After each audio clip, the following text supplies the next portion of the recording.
नमस्कार दोस्तों, स्वागत है आपका मेरे यूट्यूब चैनल पे फैक्ट विद दिनेश।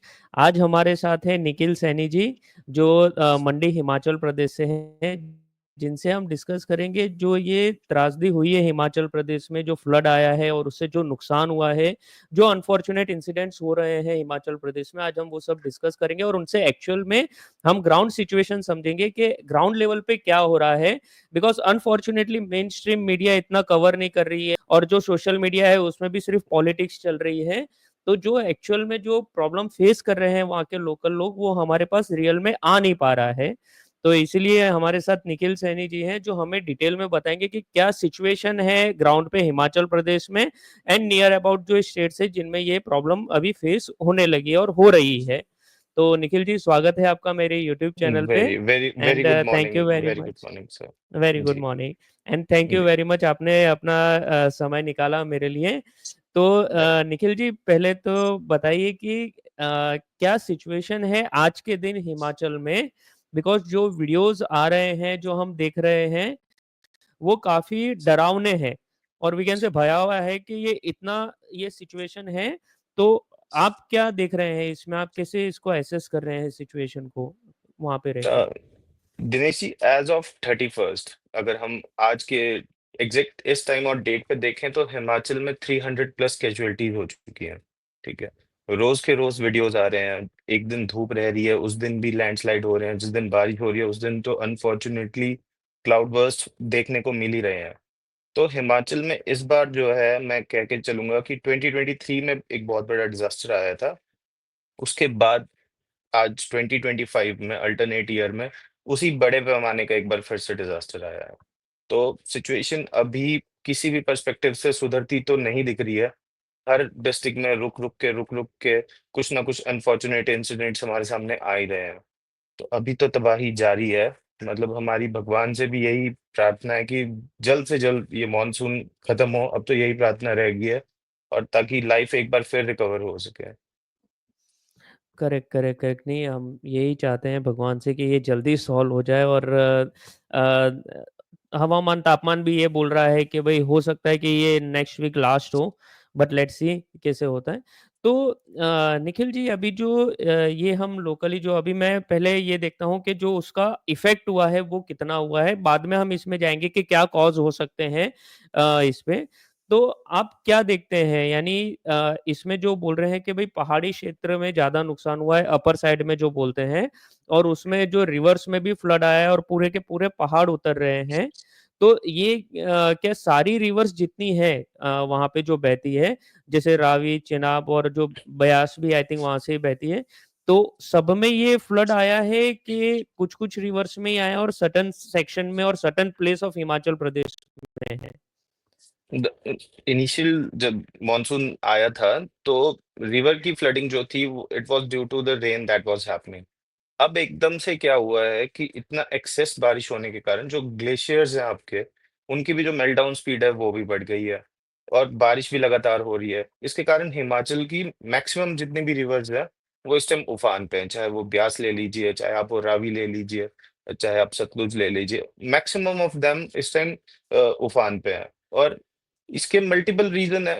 एक तो बारिश आप काउंटर नहीं कर सकते हैं। आपको अब हमें ये चीज भी दिख रही है कहीं ना कहीं कि ग्लोबल वार्मिंग ने जो है बारिश के इफेक्ट को भी चेंज किया है, और जो ग्लेशियर्स की पिघलने की स्पीड है उसको भी एनहांस कर दिया हुआ है।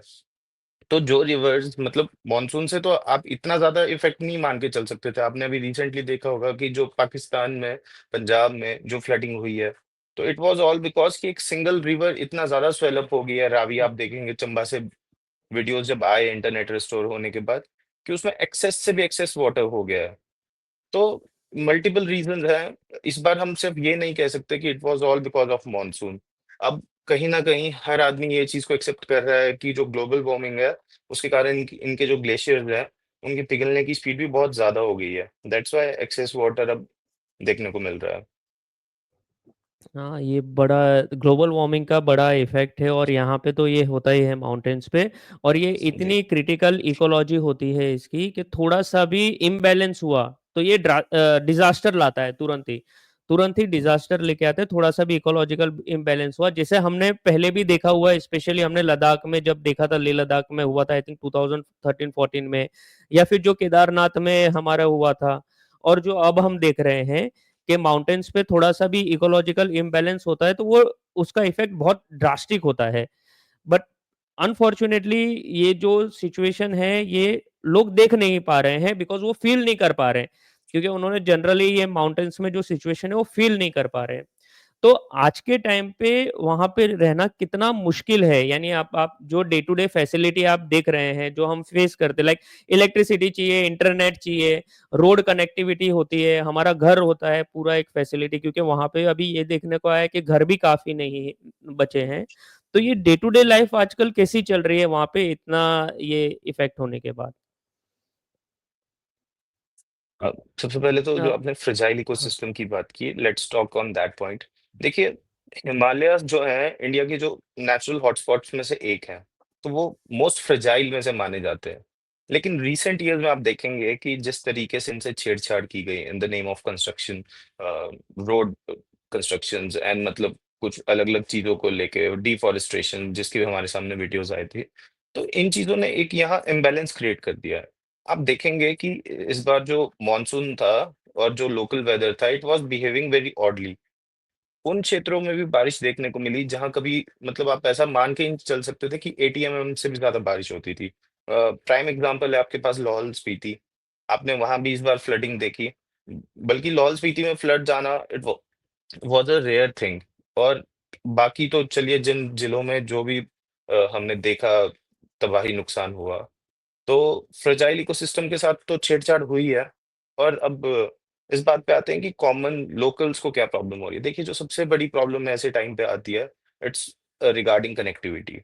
जब पहले सिंपल रोड हुआ करते थे, मीन सिंगल लेन हुआ करते थे, दे वर बिल्ट मैन्युअली, तो उनमें कुछ पकड़ रहती थी। फ्लडिंग होती ज़रूर थी, बट इतने बड़े लेवल पे वो टूटा नहीं करते थे।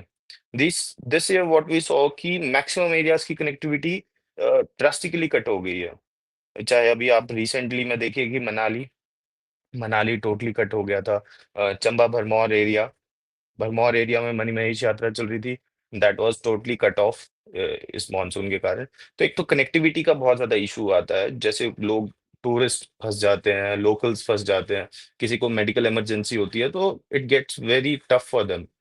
सेकेंडली जो हेवी लॉसेस हमें देखने को मिले, लोगों की घर बह गए, ज़मीनें बह गई, ठीक है? मैक्सिमम प्रॉपर्टी का तो अभी आकलन किया ही नहीं जा रहा है क्योंकि मॉनसून चल रहा है। 300 लाइव्स जा गई हैं, तो आप मान के चलिए हज़ारों करोड़ रुपए का नुकसान हुआ है। तो ये सब चीज़ें तो बाद में सामने आएँगी। फिलहाल तो मतलब आप ये मान के चलिए कि जान-माल का नुकसान रहता है, रोड कनेक्टिविटी एक मेजर इश्यू रहता है। इसके आप लेटर ऑन जो हमारे सामने इफ़ेक्ट आते हैं, दैट इज़ कि इतनी ज़्यादा बारिश के कारण जो बीमारियाँ भी फैलेंगी अभी, क्योंकि अभी प्रॉपर ड्रिंकिंग वाटर नहीं है। बड़ा छोटा-सा एग्ज़ाम्पल मैं आपको देना चाहूँगा, हमारे सराज क्षेत्र में इनिशियल डेज़ में ही क्या बोलते हैं क्लाउड बर्स्ट हुआ था।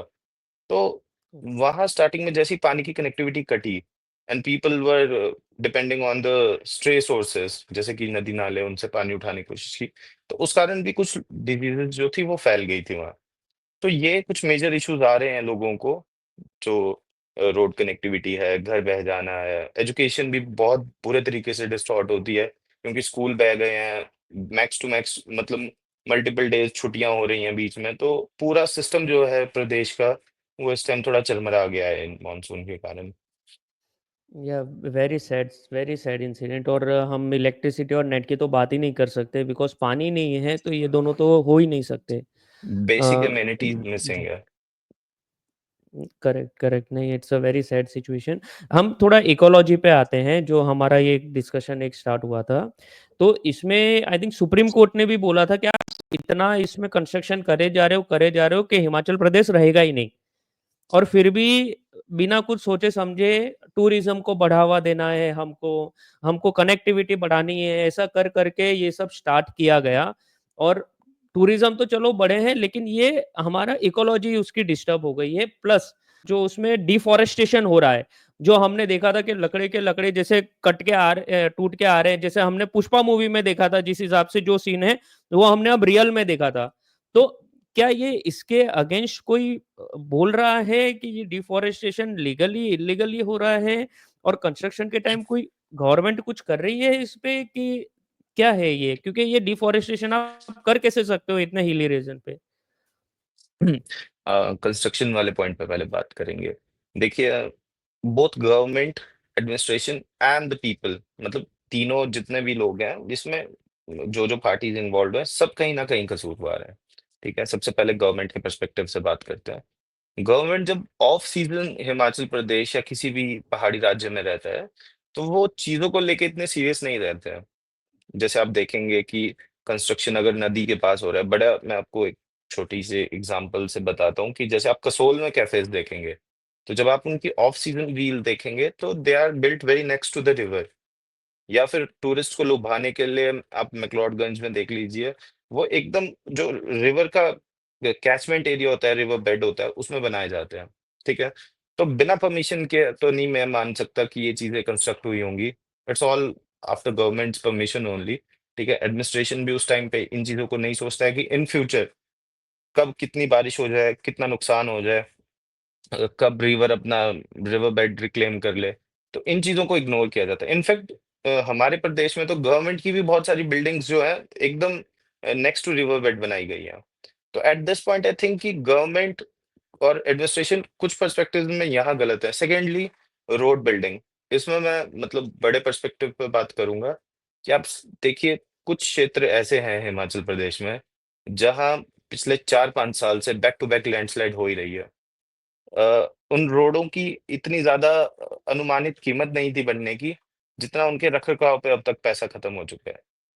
आप मान के चलिए कि कुछ पॉइंट ऐसे हैं, आप सुनते ही होंगे कि जैसे ही पहली बारिश पड़ी, that area got washed away, वहाँ लैंडस्लाइड हो गया। तो अब तक उन रोड्स पे इतना ज़्यादा पैसा खर्च हो चुका है कि मुझे नहीं लगता कि वो किफ़ायती है। तो बिग क्वेश्चन ये था कि डिमांड किसको थी? Was it built for the locals perspective? Was it built for a strategic purpose? और जब उसे बनाया गया, उसकी डीपीआर की गई, तो क्या सच में एक प्रॉपर नियम कायदे के तहत वो कंस्ट्रक्शन हुई है हिमाचल और पहाड़ी क्षेत्रों में? आप देखेंगे इतनी इर्रेलेवेंट कटिंग हुई है कुछ क्षेत्रों में, ठीक है? ये एक आप हम सबको पता है कि Himalayas they are growing mountain, तो वो अभी भी बहुत फ्रेजाइल इकोसिस्टम है। फिर भी मतलब इतनी बेहिसाब कटिंग की गई, इतनी इर्रेलेवेंट कटिंग की गई, कुछ भी साइंटिफिक मेथड्स नहीं अप्लाई किए गए। तो ये चीज़ें अब इतनी कॉमन बन गई है, landslide and roads getting block, ये इतनी ज़्यादा कॉमन साइट बन चुकी है, तो इस पर्सपेक्टिव पे मैं मानता हूँ कि गवर्नमेंट की तरफ से कमियाँ रही हैं। नाउ टॉकिंग अबाउट लोकल्स, देखिए, जब से आबादी बढ़ना शुरू हुई, हमारे पहाड़ों में बुजुर्ग कहते थे कि नदी नालों से दूर रहना है। चाहे वो पहले घर बनाते थे, चाहे कुछ भी होता था, तो नदी-नालों से दूर बसा करते थे गाँव। तभी हमने हमने कभी मतलब इतनी ज़्यादा आपदाओं के बारे में पहले सुना नहीं। चाहे सोशल मीडिया नहीं भी था, पर एक मैन टू मैन में भी पता होता था कि पहले यहाँ आपदा आई है कि नहीं। अब क्या हो गया है, with population growing and people claiming there land, लोगों ने, आप मान के चलिए कि नदी-नालों के अंदर अपने घर बना दिए हैं। दे थिंक कि छोटा-सा तो नाला है, ठीक है? बट यू नेवर नो कि नेचर कब जाके अपनी चीज़ों को दोबारा रिक्लेम कर ले। अब रिसेंट कई ऐसे इंसिडेंट्स थे, जहाँ आप मान के चलिए कि एक स्ट्रीम ऑफ वाटर, वे बहुत ही पतली-सी, बहुत ज़्यादा मतलब गाँव से बहने वाला जिसको हम बोलते हैं ना, छोटा-सा नाला था। वो इतना ज़्यादा अपने साथ एक्सेस वाटर लेके आया, इतना ज़्यादा उसमें फ्लडिंग हुई कि गाँव के गाँव बह गए। तो कहीं न कहीं मैं ये मानता हूँ कि लोकल्स भी कहीं न कहीं इन्वॉल्व्ड हैं, ठीक है? और एक इसमें लास्ट जो रह गए टूरिस्ट्स, टूरिज़्म का पर्सपेक्टिव है। देखिए, टूरिज़्म ने, मैं मान के चलता हूँ कि कहीं न कहीं 40% टूरिज़्म का ही हाथ है, क्योंकि जो भी मेजर पॉइंट्स आज हमारे प्रदेश में डेवलप हुए हैं, वो डेवलप ही टूरिज़्म के पर्सपेक्टिव से हुए हैं। हमारे प्रदेश में सबसे पहले बात ही टूरिज़्म की जाती है।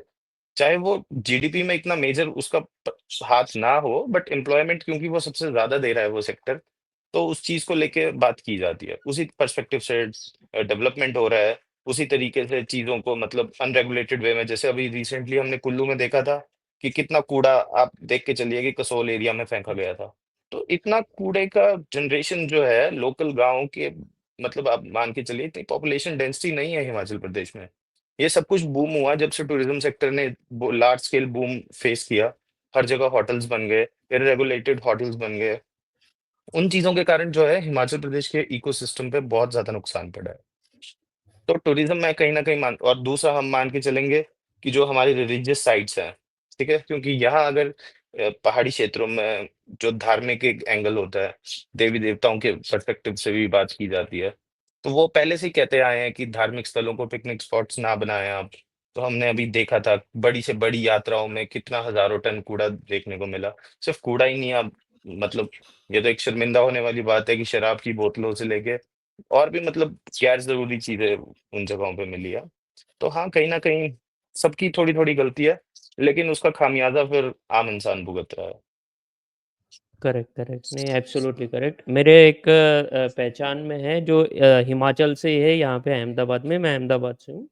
तो मैंने उनसे पूछा था, नहीं तो मैंने पूछा था कि सर ये हिमाचल में आपके क्या हो रहा है और ये अगेन एंड अगेन हो रहा है। बोले यार दिनेश, हम पहले जब छोटे थे ना, ये हिमाचल एक देवभूमि है। रिलीजियस एंगल से वो बोल रहे थे, बोले हमारे मुँह से गाली भी नहीं निकलती थी। हम गाली बोलते थे तो भी हमको शर्म आती है कि भाई हम देवभूमि में बैठ के ये सब कर रहे हैं। और आज देख लो, आज वहाँ शराबें पी जा रही है, झगड़े हुए जा रहे हैं, लोग आए जा रहे हैं इस तरह से। तो बोले आप जब देवभूमि को ऐसा करोगे, तो आप नुकसान तो सहन करोगे ही। तो वो उनका यही था जो आप बोल रहे हैं, यही था कि आपने जो एक इकोलॉजी थी, जो एक उसका जो एक नेचर था, जो एक पहाड़ों का, जो एक धार्मिक नेचर था, वो सब टूरिज़्म के नाम पे जो आपने ये किया है उसको डिस्टर्ब, तो उसका ये साइड इफ़ेक्ट हम अनफॉर्च्यूनेटली देख रहे हैं लोगों की लाइफ़ की लॉस से। जो एक बेसिक चीज़ है, वो बेसिक नेसेसिटी खत्म होते हुए हम वो देख रहे हैं। और इवन मैं कल ही एक वीडियो देख रहा था जिसमें आप जैसे आप छोटे नाले की बात कर रहे थे, तो उसमें 150 फीट जितना पानी उसमें आया था, उतनी हाइट का पानी उसमें जा रहा था वो नदी में से। आई थिंक वो अलकनंदा नदी थी if I am not wrong. तो वो एक स्ट्रीम थी, तो उसमें से जा रहा था, बोले इतना पानी उसमें जा रहा है। तो ये जो लोगों का सोच है कि इसमें कुछ नहीं होगा, तो वो हम कभी भी एक्सपेक्ट नहीं कर सकते कि कुछ नहीं होगा, कभी भी कुछ भी हो सकता है, नेचर है, इट्स अ नेचर। तो ये ये बड़ा एक सैड इंसे और ये सब जगह हो रहा है, लाइक हिमाचल में भी, जम्मू-कश्मीर में हुआ जो तवी नदी है, जी, जो जी। मैं हुँ, मैं मैं मतलब हर स्टेट में ये कॉमन ही पर्सपेक्टिव है। हम सोशल मीडिया पे इतने दिन से देख रहे हैं, सबकी आवाज़ सुन रहे हैं। तो सेम थिंग इज़ हैपनिंग मतलब जो हिमाचल की कहानी है, वही जम्मू-कश्मीर की कहानी है, वही उत्तराखंड की कहानी है। कुछ डिफरेंस नहीं है क्योंकि इकोसिस्टम जब एक है, सब हिमालयन बेल्ट है, हिमालयन रीजन से जुड़े हैं। इनफैक्ट मेरा तो ये मानना है कि पंजाब की फ्लडिंग में भी अ, सेम वही चीज़ें काम कर रही हैं, जैसी हमारे क्षेत्र में काम करती हैं। वही कुछ रीज़न्स हैं जो पंजाब को इतना ज़्यादा इफ़ेक्ट कर रहे हैं इस बार। करेक्ट, करेक्ट नहीं आपने सही कहा। बट आपको क्या लगता है अब देखिए इकोलॉजी तो अनफॉर्च्यूनेटली डिस्टर्ब हो गई है, ठीक है? तो आपको क्या लगता है क्या एज़ ए हिमाचली गाय जो वहाँ पे रह रहे हैं और एट प्रेज़ेंट ये फेस कर रहे हैं, तो आपको क्या लगता है अब गवर्नमेंट को क्या स्टेप लेने चाहिए कि जो नेक्स्ट टाइम ये प्रॉब्लम आप फेस ना करें? जान-माल का नुकसान तो ना हो लेकिन ये अगेन एंड अगेन जो क्लाउड बर्स्ट हो रहा है, वो ना हो और इसको कंट्रोल किया जाए। तो आपको क्या लगता है क्या सॉल्यूशन इसमें आप दे सकते हैं?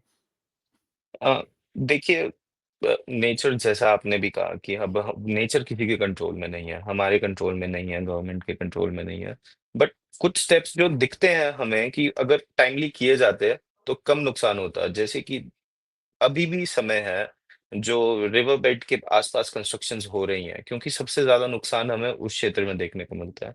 तो रिवर बेड के आस-पास जो कंस्ट्रक्शन है, उसे अगर अभी भी लिमिटेड कर दिया जाए, उसे अभी भी मतलब रोक दिया जाए, एक प्रॉपर नदी की ड्रेजिंग करके, एक प्रॉपर बैरिकेडिंग करके और बिल्डिंग्स को वहाँ से मूव किया जाए, सो दैट इन फ्यूचर अगर रिवर स्वेल अप होती भी है, उनमें फ्लडिंग होती भी है, तो जो इंफ्रास्ट्रक्चर है जिसमें आम लोग इन्वॉल्व्ड हैं, उसको कम नुकसान हो। पॉइंट नंबर 1 आई थिंक कि ये सबसे मेन पर्सपेक्टिव होना चाहिए।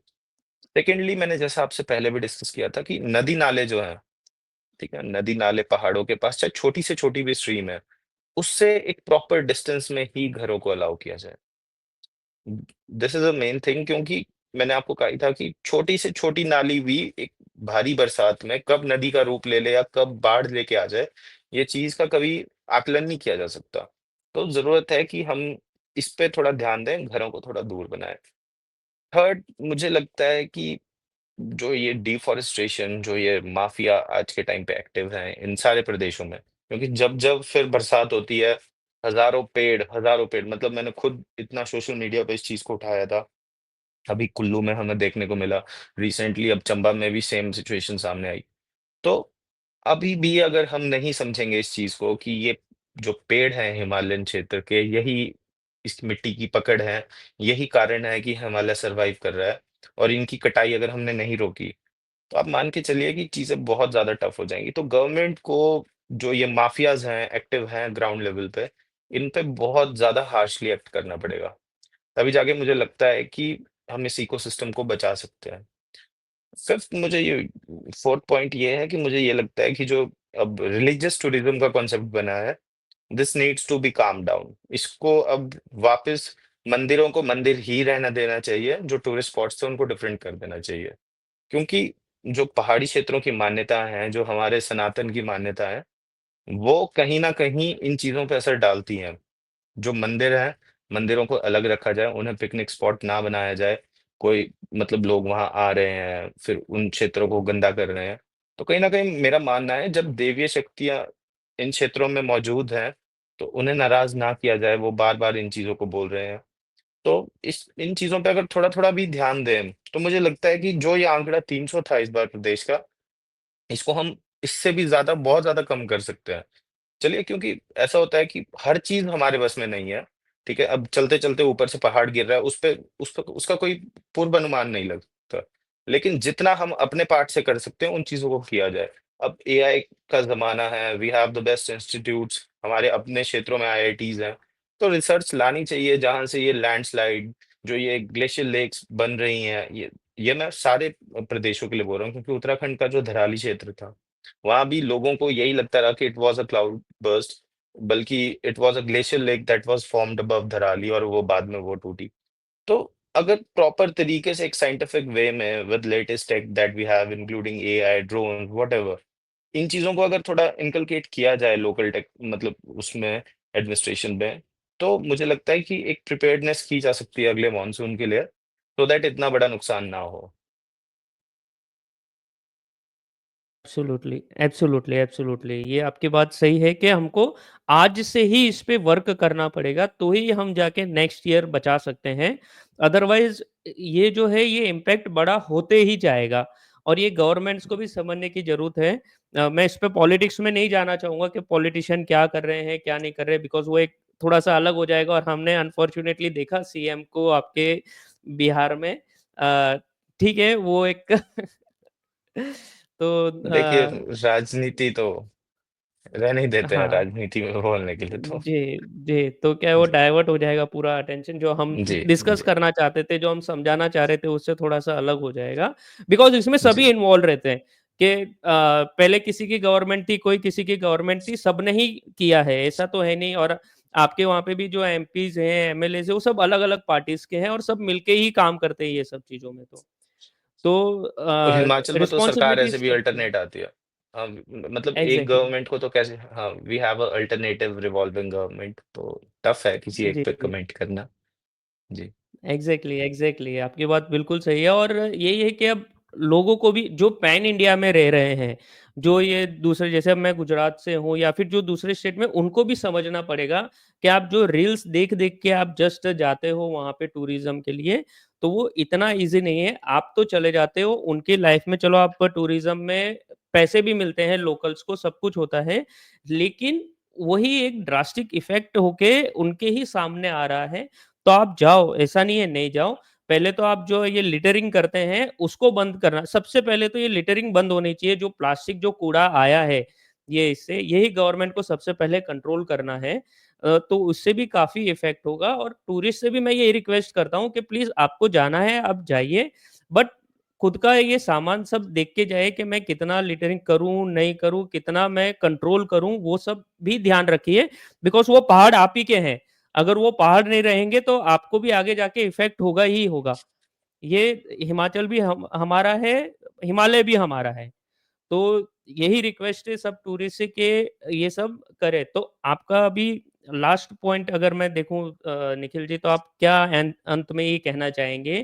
क्या मैसेज देना चाहेंगे हम जो दूर हैं हिमालय से?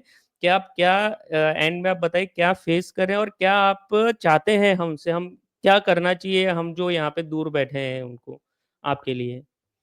देखिए जैसा आपने खुद कहा कि मतलब जो एज़ अ टूरिस्ट भी सबसे पहले तो मैं, क्योंकि टूरिज़्म को लेके हर बार बात उठती है, तो मेरी तो हर एक देशवासी से जो भी हिमाचल प्रदेश आता है, उनसे सिर्फ़ यही रिक्वेस्ट है कि आप आएँ, आप अपने घर की तरह आएँ। जैसे आप अपने घर में कूड़ा-कचरा नहीं फेंकते, वैसे ही हिमाचल प्रदेश, उत्तराखंड, जम्मू-कश्मीर किसी भी मतलब किसी भी राज्य में देश के आप जाएँ, तो आप एक सिस्टमैटिकली समझ के चलें कि ये आपका अपना घर है।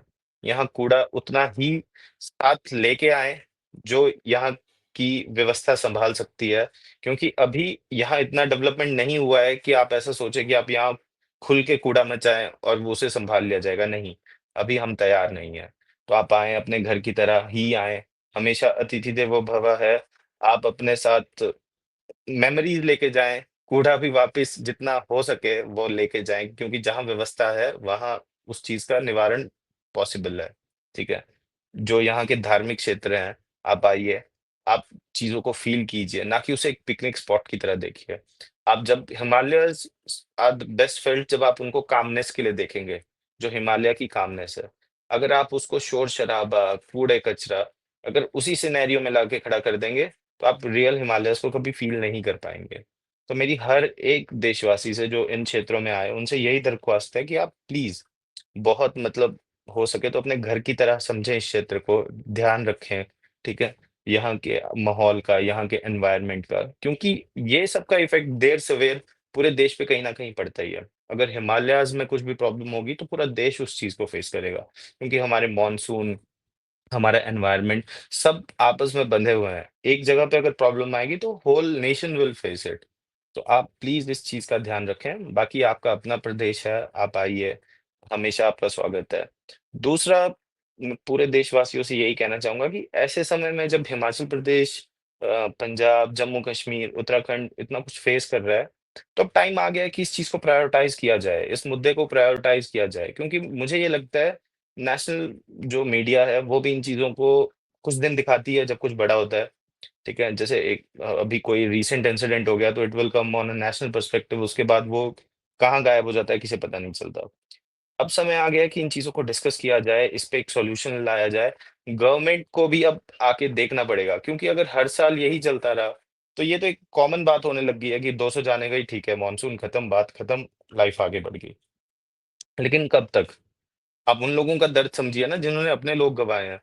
तो ज़रूरत है कि गवर्नमेंट भी एक प्रॉपर पॉलिसी लेके आए, जैसे यूरोपियन स्टैंडर्ड्स हैं रोड कंस्ट्रक्शन के, होटल बिल्डिंग के नियर रिवर बेड, हर चीज़ इम्प्लीमेंट की जाए सो दैट ये जितना भी नुकसान है इसे कम से कम किया जा सके, ठीक है? और नेशनल मीडिया से भी यही दरख्वास्त रहेगी, लोगों से भी ये दरख्वास्त रहेगी कि आप एक बार सोचिए, ऐसे क्या रीज़न है कि हर मॉनसून में 400-500 लोगों को अपनी जान गँवानी पड़ रही है, हज़ारों करोड़ का नुकसान होना करना पड़ रहा है।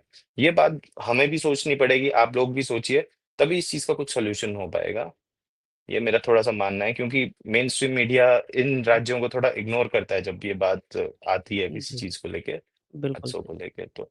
जी, नहीं, एकदम सही कहा आपने और बिल्कुल सही कहा कि ये हमारा ही है, हम ही को ध्यान रखना है इसका।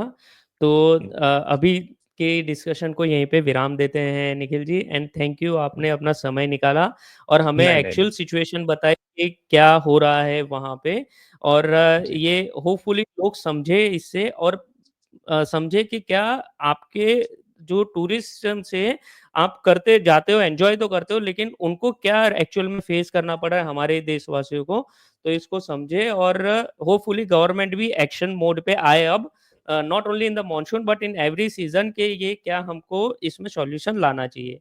तो थैंक यू निखिल जी आपका आने के लिए जी, एंड बहुत-बहुत हम धन्यवाद। हमें पूरा डिटेल बताने के लिए। Thank you Nikhil ji. च इनका ये एक्स पे पेज है निखिल सैनी करके तो ये जी, अपडेट देते रहते हैं हिमाचल प्रदेश पे और जो दूसरे नियर अबाउट स्टेट्स पे, तो आप इनका जाके चैनल ज़रूर फ़ॉलो करिए और जी, इनके जो अपडेट्स हैं वो देखते रहिए और आपको पूरा डिटेल में पता चल जाएगा।